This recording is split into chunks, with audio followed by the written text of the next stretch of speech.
And now we return again to Garish Summit and its endless story of intrigue among the socially prominent. There, in stately splendor, far removed from the squalid village below, they fight their petty battles over power and money. As action begins, young Rodney Murchfield is still being held by kidnappers in a deserted shack somewhere on an unpaved road.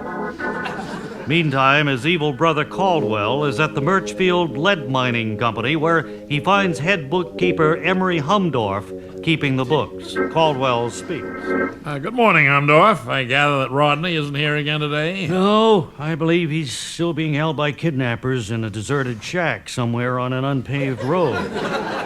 Can I help you? Yes, possibly so. There's been a demand for almost $10 million in ransom to assure Rodney's release. Do your books show that my mother could raise that kind of money? Oh, yes. Miss Agatha has a good deal more than that. But she's a careful woman with a dollar, and I doubt if she'd put a book value on Rodney of more than $5 million. He's a bit slow-witted, and I hear he needs some expensive dental work, too. Sure, still, Mother might go for the full $10 million. Why are you so interested in the financial aspects of Rodney's kidnapping, Caldwell? Because I need to know how much longer he may be held captive. You see, I've put a foolproof scheme into motion. Just give me 1 week without Rodney snooping around here, and I can gain control of this entire company, lock, stock, and barrel. Egad, Caldwell, I knew you were a devious scoundrel, but... Thank you, Emery. I've admired your work, too. Now, let me finish.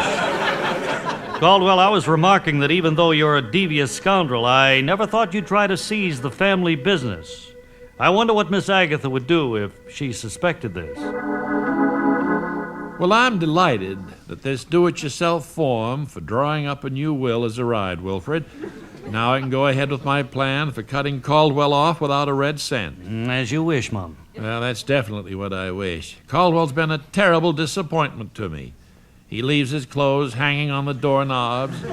He stole a cheap ashtray from a saloon to give me for Mother's Day.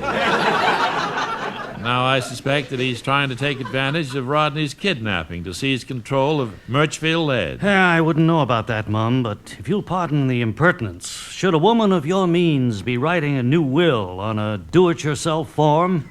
There's talk among the servants below stairs that you have $8 billion in the bank. Well, it's closer to $9 billion now. I've also opened a Christmas Club account.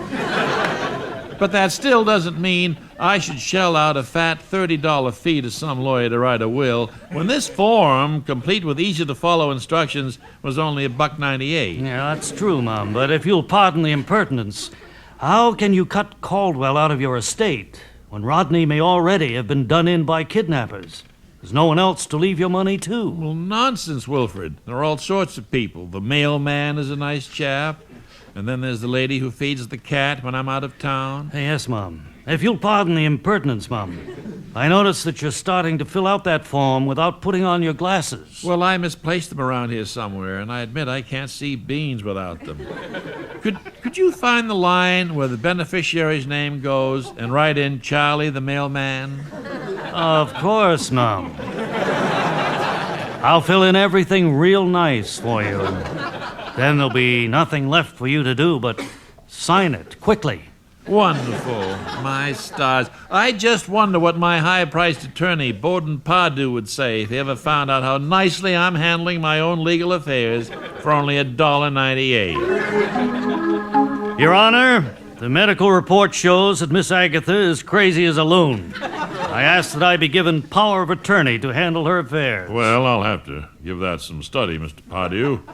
The economy of this entire state is controlled by the Murchfield family, and I'd hate to think what might happen if the power fell into the wrong hands. Will Caldwell succeed in grabbing Agatha's fortune before she succeeds in cutting him out of her will, before Bowden Pardue succeeds in gaining control for himself? Can Wilfred resist the temptation to write in his own name in Agatha's beneficiary? And what about Charlie the mailman? Perhaps we'll learn more next time when we hear the judge say, Well, let's just split it up among ourselves. Who'd ever know? that's next time when we resume our story of endless intrigue on Garish Summit.